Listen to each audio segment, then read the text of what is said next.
Why a bee dies after it stings you. The moment a bee drives its stinger into your skin, it has already signed its own death warrant. Not as a metaphor, as a biological fact. That single act of defense, the one thing it does to protect itself, is the exact mechanism that kills it. And what makes this genuinely strange is that thousands of other insects sting you every day. Mosquitoes, wasps, hornets, and not one of them pays anything close to that price. The bee alone trades its life for the sting. The question is why? And the answer reveals one of the most extraordinary sacrifice mechanisms in the entire insect world. At the rear of a bee's body sits a small organ called the stinger. Most people assume its primary purpose is defense, but that assumption is wrong. The stinger evolved first as an egg-laying tube. Its original job was reproduction, not combat. Only later, across millions of years of pressure and adaptation, did the bee develop a second use for it.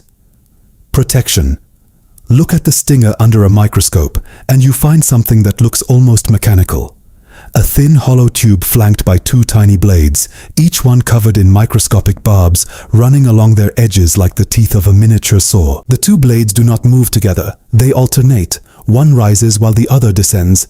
Then they switch. This back and forth motion allows the bee to physically drill into the skin of any creature it perceives as a threat, pulling itself deeper with each alternating stroke.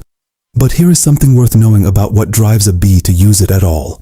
Bees are not aggressive by nature. They are by instinct remarkably indifferent to you. A bee hovering over a flower in your garden has no interest in you whatsoever. It has a job. It is extracting nectar, serving the hive, doing the only work that matters to it. You are an obstacle in its field of vision. Nothing more. Honestly, the bee has better things to do than think about you. The only scenario that triggers a sting is genuine threat. An intruder at the hive. A hand that grabs. A swat that makes contact. Provocation. Not proximity, which makes what happens next all the more striking. When a bee stings human skin, the barbed blades lock in immediately. They grip the tissue and anchor there the same way a fish hook catches in flesh. The bee, sensing it is caught, begins to pull. And pulling makes everything worse. The harder it tries to free itself, the deeper the barbs sink. In the final moment of separation, what tears away is not just the stinger. The stinger takes with it a portion of the bee's digestive system, its muscles, and the trailing ends of its own nerves, a complete internal rupture. That tearing is what kills it. But the story has one exception that changes the picture entirely. The queen bee can sting a human and walk away without a scratch. Her stinger is built for a completely different purpose. She lays up to 2,000 eggs per day, and her stinger is the instrument of that work. It is smooth. Its barbs are minimal. It was never designed to anchor in tissue, and so it doesn't. She can sting, withdraw, and sting again with no damage to herself at all, and the worker bee herself does not always die from stinging. When she attacks another insect defending the hive, she can drive her stinger in and pull it out dozens of times without consequence. Because the exoskeletons of other insects are thin and brittle, the stinger enters and exits cleanly, like a needle through paper. Human skin is the trap, dense, elastic, layered with fibers that grip the barbs and hold. Human skin alone is what turns the stinger into a death sentence, and what happens after the bee dies makes this even stranger. The stinger, still embedded in your skin, keeps working. The nerve cells attached to it continue firing. The small muscles connected to those nerves keep contracting. The two blades keep alternating. Keep drilling. Keep pushing the stinger deeper into your tissue. Minutes after the bee that carried it is already dead. It is like a severed lizard tail still twitching on the ground. Mechanical motion without a living body to direct it. This is why speed matters if you are ever stung. Every second that stinger remains in place, it is pumping more melittin into the surrounding tissue. Melittin is the compound responsible for the burning, the redness, the swelling that spreads outward from the site of the sting, removing the stinger fast, with a scraping motion rather than a pinching one, limits how much venom disperses. Before this becomes a reason to fear every bee you encounter, there is one more fact worth knowing. Male bees cannot sting you. Not one of them.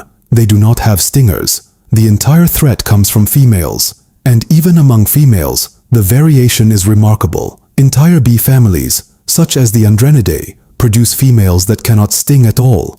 And across subtropical regions of Africa, Southeast Asia, parts of Brazil and Mexico, There are species biologists classify as stingless bees. Their stingers are vestigial and functionally useless.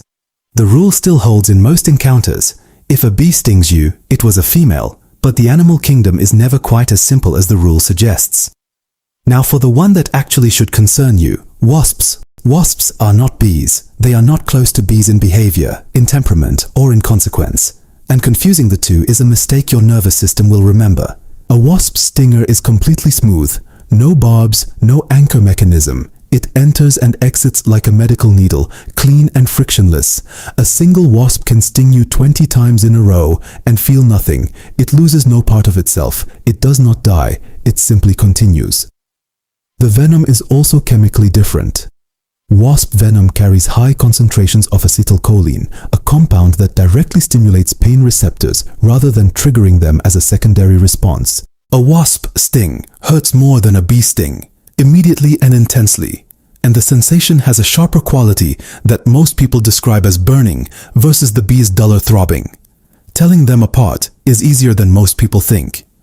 A bee is smaller, 2 to 4 centimeters, with a rounded body covered in fine hair that gives it a slightly fuzzy appearance. Its coloring leans toward amber and burnt orange rather than the vivid yellow most people picture. A wasp is larger, frequently exceeding 5 centimeters, with a body that looks engineered rather than natural.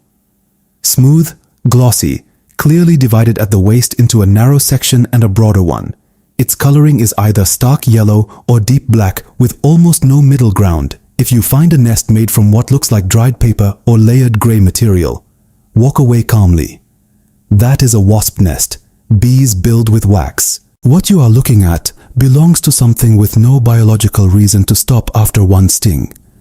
At the end of all of this, the bee remains one of the most remarkable examples of sacrifice in the natural world. A creature that weighs less than 1/10 of a gram, that spends its entire existence serving a colony it will never lead, that defends that colony with the only tool it has, knowing that using it is a one-way action with no return. It does not weigh the cost. It does not calculate the odds. It simply acts. And perhaps that is the thing worth sitting with. We tend to think of sacrifice as a choice made by something capable of choosing. But the bee asks a harder question. What if sacrifice is just what certain things are built to do, no decision required? What does it mean that something so small, with no awareness of its own mortality, enacts a more complete act of self-sacrifice than most creatures with the capacity to understand what they are giving up?